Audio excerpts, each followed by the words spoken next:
Olá, boa noite. Bem-vindo ao Filmes com Brian, ao vivo. Para quem não me conhece, tem um pessoal novo agora aqui na conta do Filmes com Brian. Para quem não me conhece, meu nome é Brian, do Filmes com Brian. E eu vou convidar aqui meu amigo e crítico de cinema Bruno Burinetti para bater um papo comigo. Convidar.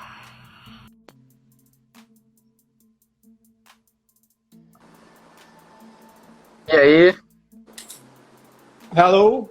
beleza? Ih, estamos segurando o mesmo copo. Ih. Entrosamento total.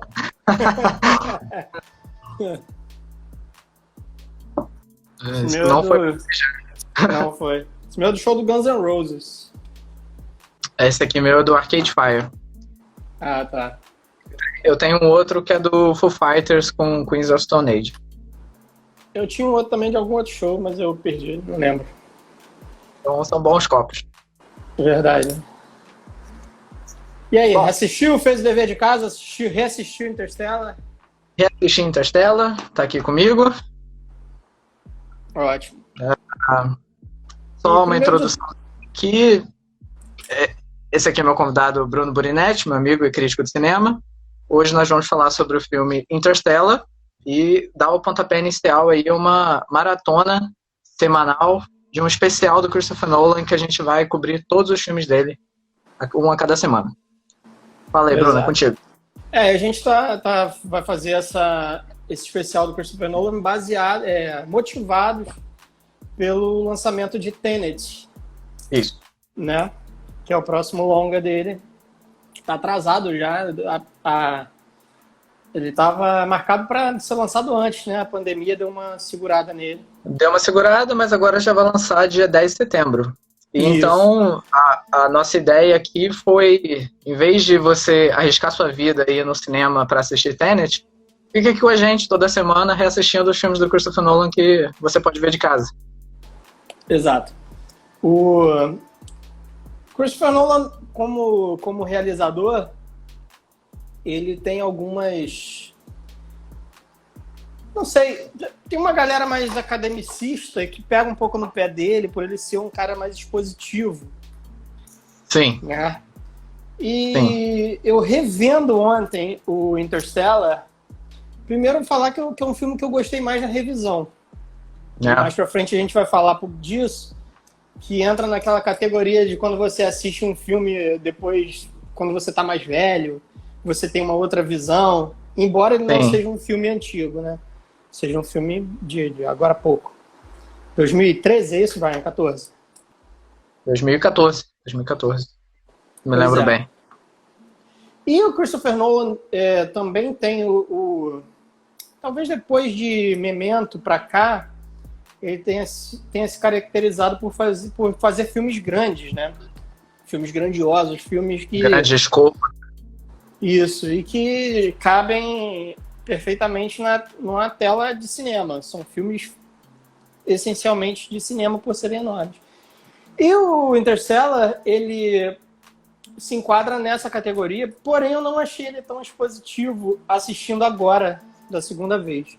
Não sei se você concorda comigo. Eu acho que todo o expositivismo dele, que é você explicar quase que didaticamente o roteiro do filme, eu acho que é muito orgânico, espalhado na trama dele. É um filme que não é tão simples, tão simples de entender, e ele consegue se fazer entender sem usar de um didatismo besta, sabe? Sem ser tati-bitati durante o filme inteiro. Não sei se você concorda comigo. Já que a gente já está entrando em diálogos expositivos, que é uma crítica recorrente aos filmes do Nolan. Pois é. Dessa vez, assistindo agora, aquela cena, a cena de exposição em que explica a sinopse do filme, que é a do Cooper, do Matthew McConaughey, com o Michael Caine, o Dr. Brand. E ele fala basicamente qual é a missão da NASA, o que eles querem que ele faça, né? Então, tem toda essa sequência de exposição que eu acho boa, eu acho muito boa, eu acho orgânica, sabe? Não parece pedante, não parece que é o Nolan olhando para o público e falando, vai ser isso, aquilo. Eu acho que funciona, assim como ele fez em Inception, né, de trazer a Ariadne e pro Cobb explicar toda o plano, tudo que eles fazem, toda a lógica. Ele contrata a Ellen Page só pra isso, né? Ele contrata a Ellen Page só pra explicar a lógica do filme. Ali com o Michael Caine e o Matthew McConaughey, o Cooper, eu acho excelente e faz totalmente, extremamente funcional, né? E faz o papel, então, explica exatamente o que tem que acontecer e é isso. Eu acho mais orgânico em Interstellar do que em Inception. Acho que funciona melhor, sabe? Interstellar funciona melhor, é menos tempo explicando as coisas, né? Porque em Inception a gente passa muito tempo entendendo aquela lógica, aquele universo. E Interstellar não, tem esse primeiro ato, explica o que tem que acontecer e mais pra frente a gente vai falar de outras coisas. Mas diálogos expositivos que eu não gosto tanto ao longo do filme são algumas frasezinhas jogadas, geralmente em off, que é realmente só para contextualizar o público. Então, quando eles estão lá no planeta Miller, que é o planeta de água, e a doutora Brand cisma de ir lá nos destroços pegar os dados. Isso. E aí ela tá correndo na outra direção, e aí tem uma falazinha em off da Anne Hathaway falando, eu preciso ir pegar os dados. Isso acontece. Mas pois é, cara, por não ser um roteiro simples, eu notei uma coisa, normalmente eu noto no cinema do Nolan, mas eu notei ainda mais nesse, que é um filme que é essencialmente um blockbuster. Sim. Porém, ele não tem um roteiro que case tanto com essa denominação, porque não é um roteiro tão simples. Ele tem que te amarrar de alguma forma. Então, essas pequenas muletas que o Nolan encontra aqui e ali, eu acho plausível pra caramba. E eu acho que funciona. É orgânico pra caramba. Sabe? Não me cansa. E Inception me cansa um pouco, sabe? Tem uma hora que parece que o Nolan vai entrar no meio de Inception e vai virar pra gente, olha, agora vai acontecer. Entendeu? Em Interstellar não acontece isso. É bem mais orgânico. Flui melhor, sabe? É bem mais pontual, né? Eu acho que a grande diferença aí é realmente o volume de informação que o filme precisa te passar. Isso, exato. Então... Não, é porque, então, como o Interstellar é tão pontualmente, assim, depois daquela grande sequência de exposição com Michael Caine, no segundo e terceiro ato do filme, como é bem pontual, assim, eles falando de vez em quando o que tá acontecendo, o que eles precisam fazer, isso. Aí não é uma coisa que te martela tanto. Uma coisa que eu fiquei pensando ontem, eu fiquei pensando muito em qual é realmente a discussão que o filme te propõe, sabe? Eu fiquei realmente assim, porque uma coisa eu assisti hoje esse filme, quando eu assisti em 2014, eu já era pai. Mas eu era um pai mais novo. Assistindo hoje como um pai de 36 anos, com uma filha já mais velha, meu filho também maior que eu já, ele me trouxe um novo escopo. E acabou que aquela... Eu lembro da gente discutindo, até entre o nosso grupo mesmo, a gente discutindo qual era a relação que o Nolan queria traçar entre amor e ciência, se ele realmente acreditava que essa era a discussão. E eu acho que é essencialmente um filme sobre afeto, sabe? Que o que pesa mais durante o filme inteiro é o afeto. Todas as discussões que existem durante todo o longa, e tem discussões realmente interessantes, periféricas, assim. Eu acho genial o planeta Terra hoje ser isso entre parênteses, assim. Acho genial ser um planeta que deixou a ciência de lado e é um planeta que está jogado na poeira, sabe? É um planeta que tá basicamente igual ao nosso, tá agora mesmo, cagando para a ciência. E é uma alegoria interessante, mas eu acho que essencialmente é um filme sobre afetos, sabe? Isso me cativou mais hoje como espectador. Te tocou mais? Me tocou ainda mais, isso já tinha me tocado na primeira vez que eu assisti. Não sei pra você como é que foi.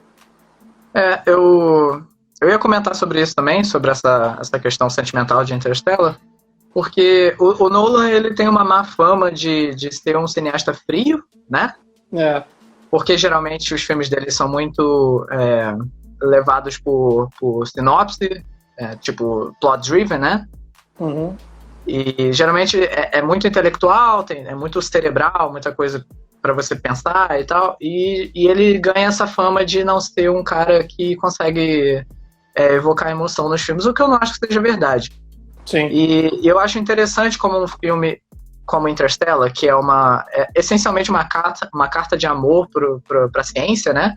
Isso. É o filme mais científico do Nolan, é todo sobre ciência, e ainda assim é o filme mais sentimental, mais emotivo do Nolan, e o filme que fala abertamente e diretamente sobre amor como um tema central da história. Sim. É o amor que resolve, sabe? Que resolve tramas, que atravessa as barreiras entrepostas ali pelo próprio roteiro. E eu foquei muito nisso, assim, na revisão. É engraçado como antes eu via como um sci-fi. Na primeira vez que eu assisti como um sci-fi só. E hoje eu enxergo como um filme sobre afeto. Entendeu? E o que joga por terra essa questão do Nolan ser essencialmente um realizador frio, sabe?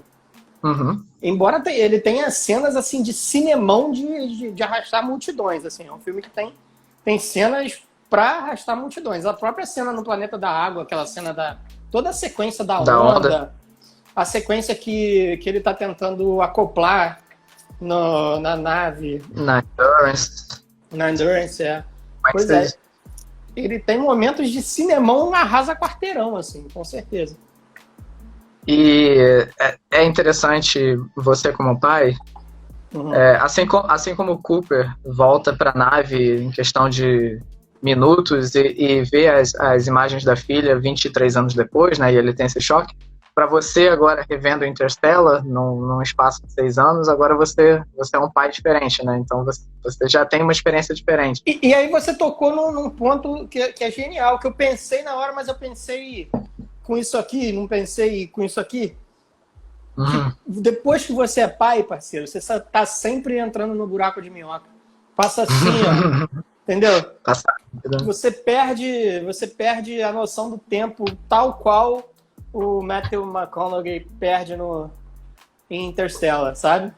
Uhum. E uma coisa que eu percebi, assim, já vem percebendo, o Nolan, eu acho que ele usa, se ele não é didático e expositivo no roteiro, em seus diálogos, ele usa os artifícios das linguagens de cinema de forma brilhante, assim.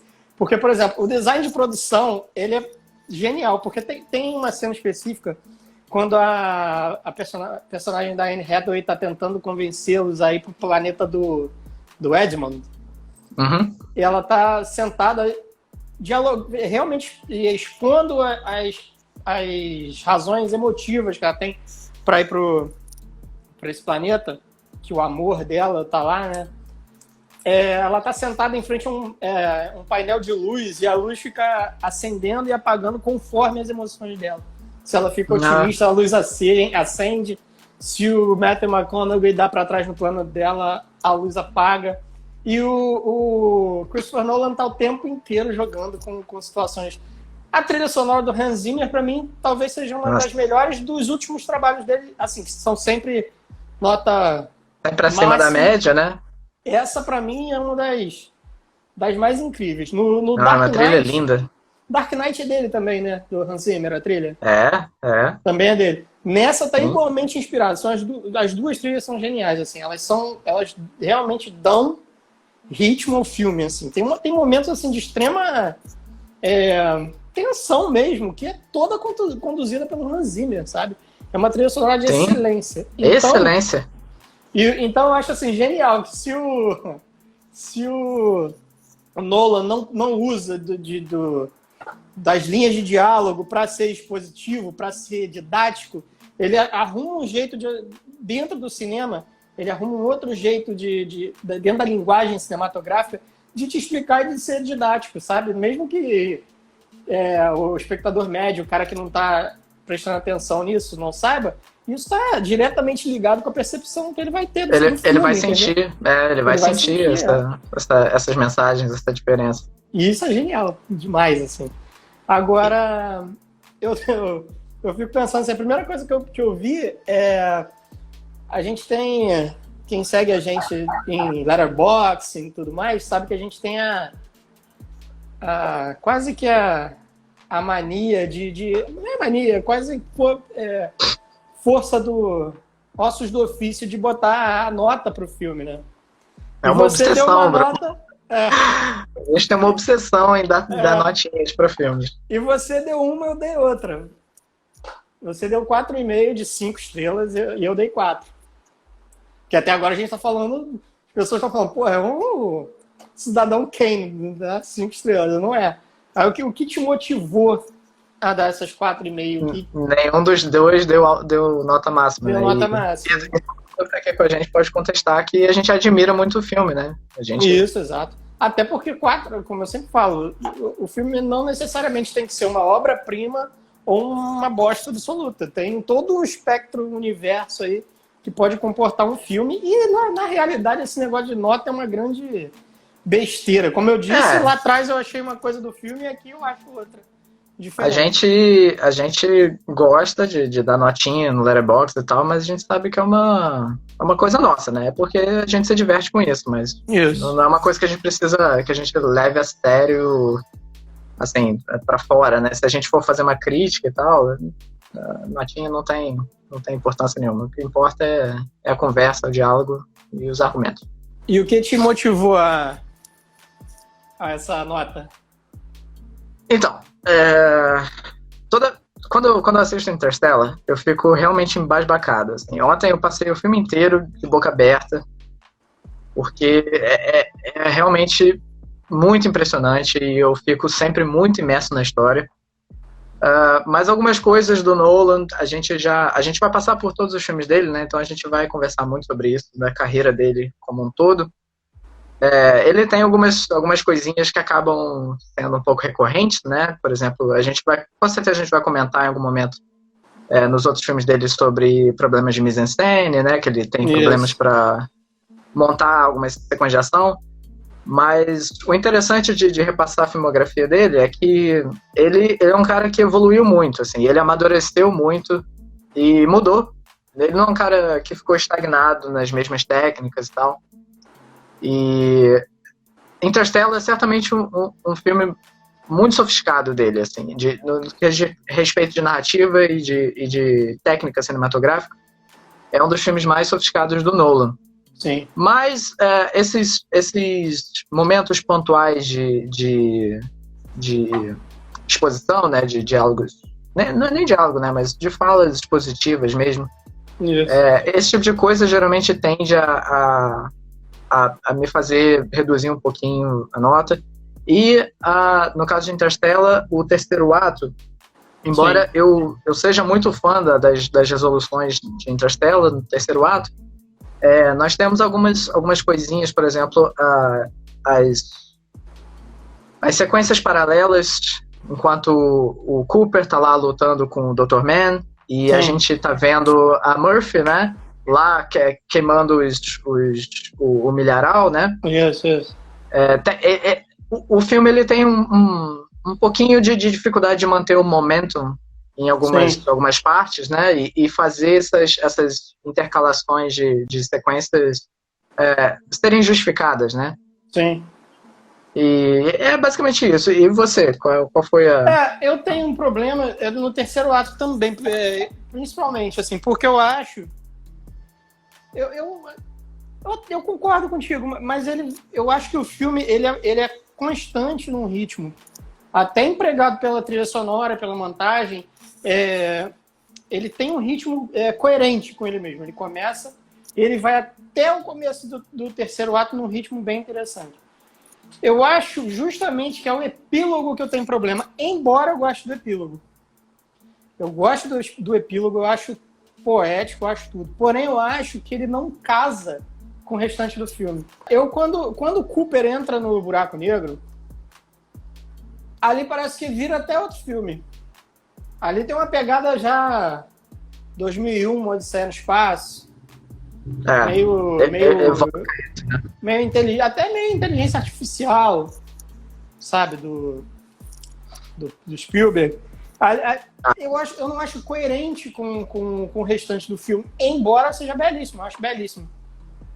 Então eu tenho um problema com isso. Eu não desgosto do epílogo, porém eu acho que ele não casa com o resto do filme. Isso pra mim é um problema, sabe?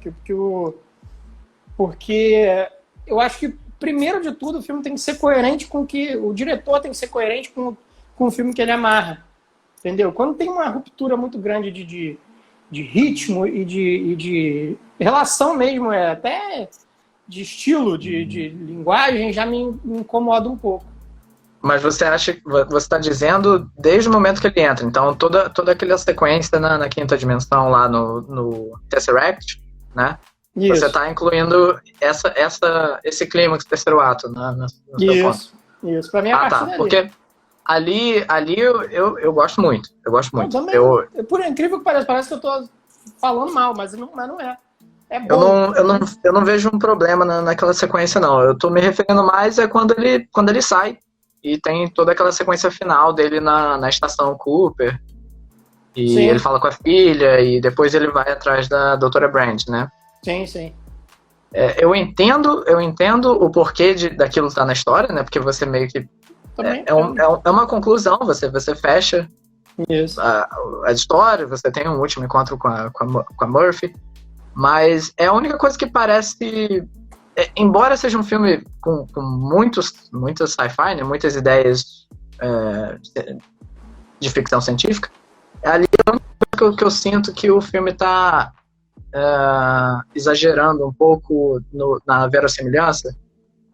E eu fico assim, sim, bom, ele foi... Hoje eu tive que reassistir esse pedaço e pautar bem a sequência de acontecimentos. Sim. Então ele depois que ele faz o que ele tem que fazer na quinta dimensão, naquele Tesseract, os seres, ou enfim, aquele cubo ou as versões evoluídas da humanidade, né? Da humanidade, isso. Tiram ele dali e devolvem ele para onde estava o buraco de minhoca. Isso, exato. Então ele é devolvido de uma galáxia para outra. Então ele volta para nossa galáxia e é deixado ali perto de Saturno. Eu não acho ruim, é só uma coisa que eu fico sempre meio assim, você tem que aceitar, né? É uma coisa que você tem que aceitar. Eu realmente não acho ruim. Mas eu acho que o longa, principalmente, primeiro que é um filme curto. O filme te bota em um ritmo e um andamento estilístico e de andamento... É um filme de quase 3 horas. De quase 3 horas. E no terço final, aí o que acontece? Aí ele vai e tem essa ruptura, sabe? E essa ruptura forte pra mim. Então eu acho o epílogo... a poesia me contagia, porém... É poético. Porém, eu acho que não casa com o restante do filme. É mesmo, cara? Eu acho que casa, porque o filme tava te levando pra ali, desde sempre, né? Só que ele deixa acobertado, né? Ele não te diz. É uma grande surpresa. E o filme, ele lida com uma série de revelações muito bem colocadas. Sim. Ele vai te levar... É como se, pra mim, a solução tenha chegado muito rápido a partir do momento que ele entra no buraco negro, sabe? Eu acho que acelera num ritmo que o filme não acompanha. Aí eu não sei se seria um problema de montagem ou um problema no roteiro mesmo. Tem que resolver isso e aí, a partir daí, a gente corta e emprega uma solução, não sei. É engraçado porque, geralmente, desses anos aí, desde que Interstellar saiu, eu já ouvi as pessoas reclamarem. Geralmente as pessoas reclamam do que tá na história, né, no roteiro. Então elas reclamam do fato dele se comunicar através da gravidade, botar se comunicar binariamente nas prateleiras. Sim. Da coisa toda do amor. Eu vejo as pessoas reclamando disso. E você tá levantando... Você não tá falando disso, você tá falando de um podcast. Sabe por quê? Sabe por quê? Essa relação da comunicação interdimensional, ali nos livros e tal, isso é um acordo que o filme já me empregou lá no começo do filme. É um acordo, né? Entendeu? O Nolan já fez esse acordo comigo no começo do filme, então eu já tô esperando que ali tenha um ghost, sabe? Eu já sei, esse acordo foi firmado comigo no primeiro ato. Então esse pra mim, em absoluto, não é um problema. A gente passa essencialmente o filme inteiro esperando duas coisas serem reveladas, né? O que é o Ghost, qual é o fantasma que tá fazendo essas coisas no quarto da Murphy. Da Murphy. E quem são eles, né? Quem são esses seres que colocaram um buraco de minhoca ali para uma outra dimensão. Isso. Por isso não acho um problema que seja ele se comunicando. Esse acordo já foi traçado. Então você já está esperando que vai acontecer algo, então, algo fora do que a gente conhece, né? Exato. Isso para mim não é um problema, não é mesmo. Eu prestei atenção também depois eu fui ver o diretor de fotografia, o mesmo de Her. É o mesmo de Her. Né? Da Ad Astra. E é engraçado que quando eu tava assistindo, eu tava reparando na fotografia do filme, porque eu acho muito bonito. Sim. E eu pensei comigo mesmo que, parece a fotografia de Ad Astra, né? Porque tem esse granulado de filme e ele evoca uma sensação naturalista, né? Parece que... Isso. Quer dizer, tá sendo filmado de verdade, né? Porque foi filmado em filme. Isso. Então... E tem esse granulado e tal, então me lembrou um pouco a Ad Astra. E aí eu fui ver o diretor e é o meu diretor de fotografia. E Her é o Hoyt van Hoytema. Hoyt van Hoytema. Acho que é holandês. Sueco-holandês, é. Sueco-holandês. E tu viu também que ele fotografou aquele Deixa Ela Entrar, que a gente estava conversando? Ah, é, verdade. É ele também. É. Eu gostei tecnicamente o filme é um absurdo, né? É um espetáculo. Absurdo. E muito se dá a esse diretor de fotografia, né? Sim, sim. O Nolan, pra quem não sabe, o Nolan ele tem um diretor de fotografia recorrente que fez basicamente talvez todos os filmes dele antes desse, ou quase todos, que foi o Wally Pfister, né? Isso. E aí eu acho que essa é a primeira vez que o Nolan colabora com esse Hoyt van Hoytema. E o cara é fantástico. O Zimmer tá com o Nolan também desde quando? Os Batman são dele? Os Batman são dele, The Prestige, eu acho que é dele. Também, né? Também. Eu só não sei os mais antigos, eu não sei se são dele ou não. Também não sei. O Amnésia, Insônia, esses eu não sei se são do Zimmer, mas desde então o Zimmer tá com o Nolan, um filme forte. Ele tá especialmente inspirado em Interstellar. Eu tracei um paralelo assim desses, porque no caso a gente está falando de um sci-fi com uma situação distópica aqui na Terra, né? Está passando por um apocalipse lento, porque a Terra entrou em colapso. E eu estava lembrando de A Estrada, com o Viggo Mortensen. Eu não vi esse filme ainda. Pois é. E que, embora não seja um sci-fi, seja passado todo aqui na Terra, né? E seja uma situação dessa de aridez, em como amarrar essas situações extremas ao sentimental de pai-filho, pai-filhos, isso acaba te fazendo comprar uma briga muito maior, sabe? Que é o final do mundo, o final de ter um lugar para você estar. O quanto é interessante você abordar esse tema a partir de situações afetivas, assim, coisa que em 2001 a gente não tem, assim, com esse peso. A gente até tem a Ad Astra, né? Em Ad Astra a gente até tem essa questão. Mas a Ad Astra saiu ontem, né? Muito recente. Sim, depois de Interstellar. Mas também essa discussão, né? É basicamente um filho indo atrás, indo buscar o pai, né? Indo encontrar o pai que tá incomunicável no espaço. Exato. E como isso te faz comprar uma briga por uma causa um tanto quanto maior, né? Que é o fim do mundo, você não tem onde ficar.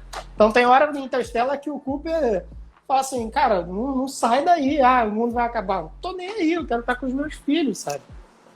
Como tem lutas ingratas ali. Eu acho que é um dos robôs, talvez o TARS, que tem um momento que ele fala que eles precisavam ter essa motivação pessoal, né? Porque senão os astronautas não iriam resolver o problema, né? Salvar o mundo e tal. Isso. Porque o ser humano ele precisa ter essa motivação pessoal. E essa questão afetuosa acontece entre os personagens do filme, inclusive com os robôs. A personagem da Anne Hathaway fica chocada na hora que eles têm que se livrar do TARS, que é o robô, sabe? Eles criam um afeto entre eles. Então o filme é todo cercado, né, de afeto. Acho que a gente acabou com a pecha de homem frio e calculista do Christopher Nolan. E aí a gente chega no ponto de ter que falar das atuações, né? Que o Matthew McConaughey teve uma hora na carreira que só pegou trabalhão, assim. Às vezes o projeto nem segue. Às vezes o projeto nem segue a qualidade dele, mas ele tá sempre no mais alto nível de entrega, assim. Ele de 2013 a 2016 ali, o cara teve um ápice que só tava fazendo espetáculo. E sobre as atuações, esse momento do Matthew McConaughey dele chorar imediatamente também me lembra um outro momento muito tocante no filme, que é quando é revelado quem é o Dr. Man. Sim. Que é o Matt Damon. É o Matt Damon, E eu acho lindo como introduz ele, porque a primeira reação dele quando ele acorda é começar a chorar. Isso. Pranto, sabe? Porque ele tinha cometido um suicídio, né? Ele hibernou sem botar uma data pra acordar. Tem tempo pra acordar, exato. Então ele só foi dormir eternamente. E aí quando ele é acordado com outros seres humanos ali, né? Ele tem aquele... Ele olha pro Cooper e ele imediatamente começa a chorar no ombro dele. Eu acho lindo, cara. Eu acho lindo aquela cena. E a construção do Matt Damon é tão boa, porque assim, é um personagem cheio de conflitos. Né? É um personagem cheio de conflito. Ele vai depois, quer se desfazer do Cooper. Porém, enquanto ele vai nessa trajetória de abandonar o Cooper lá para morrer, ele vai tentando conversar com o Cooper. Ele quer descartar o Cooper, porém ele não posso olhar, eu não quero ver isso acontecendo contigo. Né? E é uma construção cheia de conflito mesmo. É uma construção rica, né? Para alguém que tá durante 10 minutos no filme. O Matt Damon, cara, o Matt Damon é um grande ator. E o que ele faz com esse Dr. Man é realmente impressionante. Porque ele é um covarde, né? Ele é o arquétipo do personagem covarde. Isso. Mas você é totalmente empático com ele e você vê que ele não tá fazendo as coisas... Assim, tem o egoísmo dele, né? E tem a covardia, mas você sente por ele, sabe? Você pensa tudo que ele passou, né? Todo o sofrimento que ele passou e esse tipo de coisa, né? Tipo, ele trai o Cooper, mas ele fala, não, eu tô aqui com você, né? Enquanto o Cooper tá lá perdendo oxigênio, ele fala no microfone, eu tô aqui com você. Tipo, e aí ele vira e fala, não posso olhar. E ele começa a andar, mas conversando com o Cooper. É cheio de conflitos, os conflitos todos bem amarrados, assim. Eu fico meio chateado, assim, porque eu noto, eu tenho a tendência a notar, assim, uma certa implicância com o Nolan, sabe? Mas é inegável que ele traz cinema de qualidade, assim, e consegue dialogar sempre, e consegue dialogar com o popular, sabe? Eu acho perfeitamente você assistir um filme do Christopher Nolan que tenha reflexões sobre relações humanas, sobre condição humana mesmo, porém com cinema de qualidade, porém com entretenimento de qualidade, sabe? Com cinemão mesmo. Com cinemão mesmo, de levar gente pro cinema. Pro público geral, né? Os filmes dele são filmes de blockbuster. Sim. não tem. Ele é o cineasta mais popular de Hollywood, que faz blockbuster, né? Faz filmes acessíveis. Sim. E ainda assim, ele não cai na. Ele ainda entrega coisas que te fazem pensar, sabe? Filmes que ousam, filmes com Sim. ideias originais. Então, eu acho que o Christopher Nolan faz no cinema é muito admirável. Mas você sente um preconceito pra cima dele, assim? Sinto, e é uma coisa crescente, né? Porque no começo, sei lá, enquanto ele tava fazendo a trilogia Batman, eu acho que ele era um cara adorado por todos, né? E de uns anos pra cá, as pessoas começaram a criar uma certa implicância com ele. Mas você Talvez acha que é por esse fato dele se comunicar sempre com o popular, com venda de ingresso? Você acha que ainda tem isso, tem espaço para isso, para esse...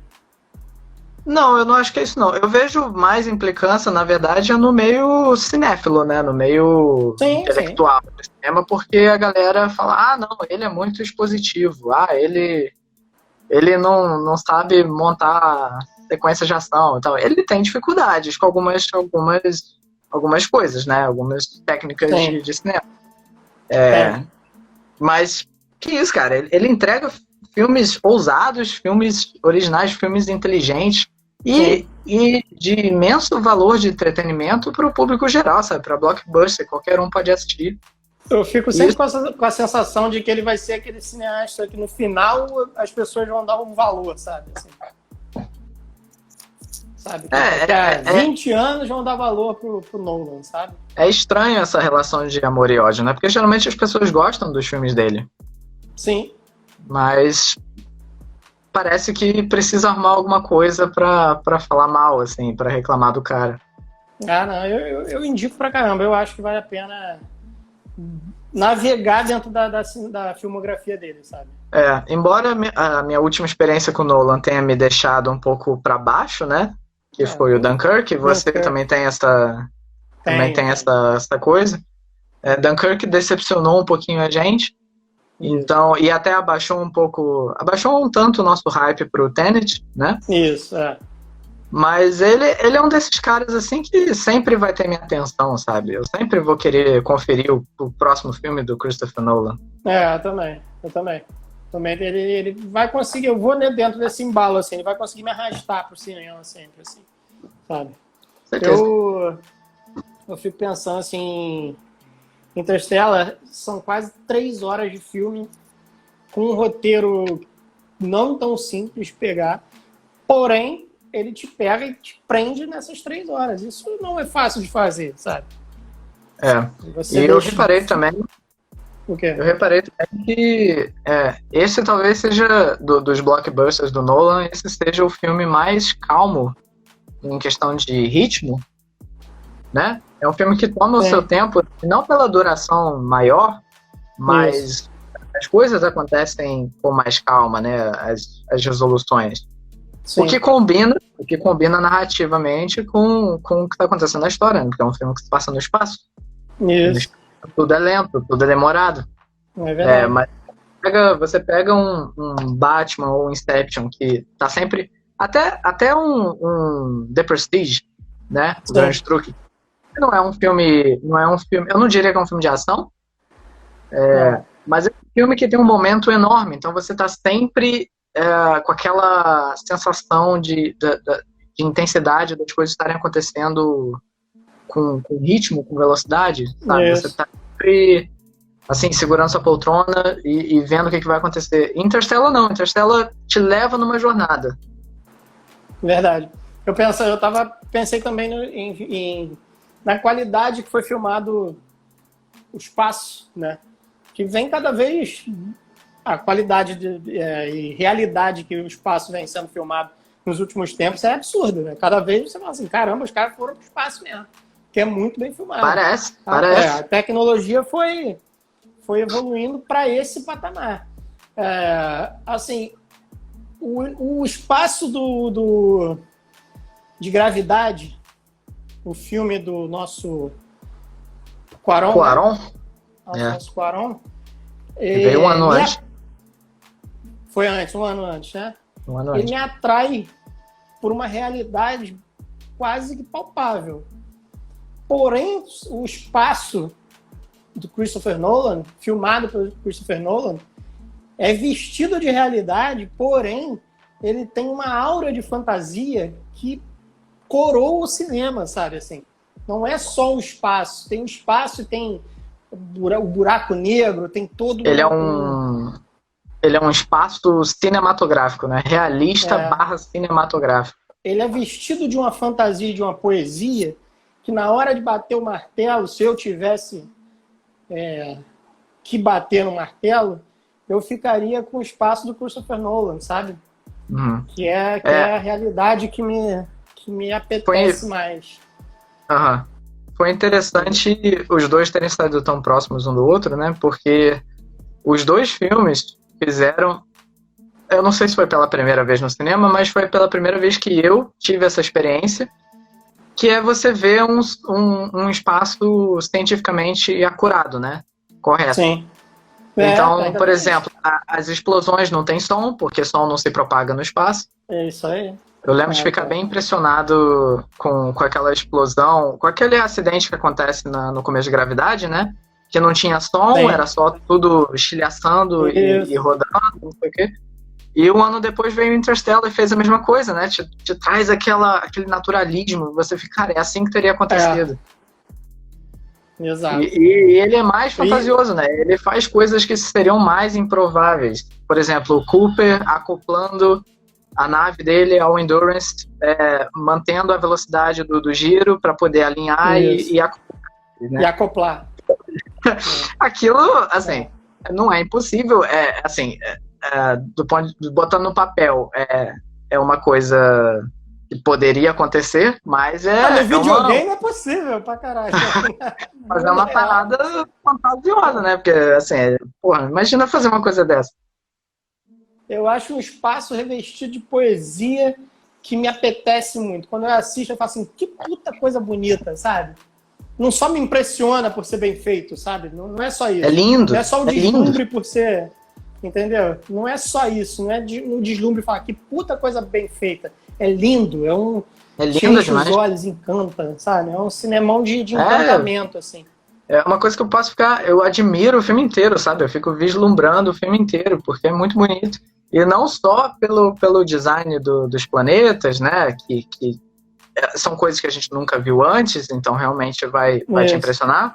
Mas do ponto de vista de cinema mesmo. Por exemplo, quando tem a decolagem da nave deles e eles vão para a órbita, e tem aquela primeira sequência que eles começam a sentir a falta de gravidade, e eles começam a fazer o giro e entrar em hipersono. Aquela sequência toda é acompanhada com uma trilha do Hans Zimmer que evoca cordas, evoca uma coisa clássica que te faz pensar em 2001. E hoje eu pensei que o giro da nave deles, né, aquela câmera rodando constantemente, parece uma dança, né, parece uma valsa no meio daquela música clássica. E é muito lindo. Todos os tributos a grandes mestres e principalmente ao Kubrick são prestados. E são prestados com reverência e com inteligência. Todas as piadas que o Tars faz emulando um Hall de 2001, tudo isso é prestado com beleza e com sutileza. Assim, a gente tem 10 minutos para a gente falar sobre um apanhadão e falta 10 minutos para acabar já? E já anunciar o próximo filme que a gente vai falar. Rapaz, passou rápido. Eu nem falei de tudo que eu queria, passou muito rápido. É rápido. É bom dar você diluir em posts e a gente conseguir seguidores e ficar rico com isso. Uma última coisa que eu queria comentar rapidinho contigo é que a gente sempre comentou em Mad Max Estrada da Fúria aquele corte cirúrgico que tem o final do primeiro ato, né? Que tá aquela loucura acontecendo, aquela tempestade de areia, e aí tudo acaba, um fade to black, assim, e começa o segundo ato. Aquilo é genial. Nesse, depois que... toda vez que eu vejo aquela cena. E nesse também acontece um corte bem cirúrgico, assim, que é o final desse persona aí, dessa decolagem da nave deles. Porque quando aquilo acaba, né, eles vão embora, mostra o planeta Terra, e aí acaba o primeiro ato, começa o segundo. Lindo, lindo. É cinema, um baita filme. Muito bom. Muito bom. A gente ainda poderia passar umas 2 horas aqui falando sobre várias coisas. Normalmente a gente faz isso. Normalmente a gente faz isso. A gente bota uma cerveja na mesa e fica falando à vontade. Quem sabe em outros momentos a gente fale mais sobre esse filme. Qual é o filme que a gente vai falar semana que vem? Memento. O popular Amnésia. É Amnésia? E semana que vem a gente vai falar o porquê que esse título brasileiro não faz o menor sentido. Não faz o menor sentido. Nem menor. O que eu queria falar sobre Interstellar, para dar um ponto final momentâneo, assim, porque sempre vale a pena falar, é que a gente estava falando essa semana sobre o que está acontecendo com o cinema e com as nossas relações com o cinema e com a arte na época da pandemia. E ontem, enquanto eu reassistia, eu cheguei à conclusão que é sempre bom você buscar o cinema como forma de encantamento nessa época que a gente está vivendo, sabe? Você assistir um filme e você terminar encantado, principalmente um filme que versa sobre a fragilidade humana nesse planeta que a gente tem, com a beleza que o Christopher Nolan consegue revestir esse filme, eu acho que sempre vale muito a pena. O cinema de encantamento nessa época que a gente está vivendo vale muito a pena, é extremamente necessário, inclusive, que a gente assista com a devoção que ela merece. De um filme otimista, né, que olha para a humanidade e vê uma saída e uma evolução, mesmo que esteja indo para um outro sistema, uma outra... e morar numa outra casa, mas é um filme que tem um olhar otimista para a humanidade. E o que eu digo, o que eu acho, é que embora no meio, que por mais que se ache piegas você falar de amor, o cinema hoje de encantamento, nessa época que a gente está vivendo, tratado de forma tão especial e de forma que respeita o intelecto do espectador médio e do espectador em geral, é importantíssimo e vale muito a pena que seja assistido com respeito. É verdade. Né? Deixar o cinismo de lado e abraçar que o amor é arte. Amor é o que transcende o tempo e espaço. Como bem disse Christopher Nolan. E por mais que, não sei se as pessoas, quem não assistiu, tiver alguma resistência, tem um puto elenco, tem Matthew McConaughey, Anne Hathaway, Matt Damon,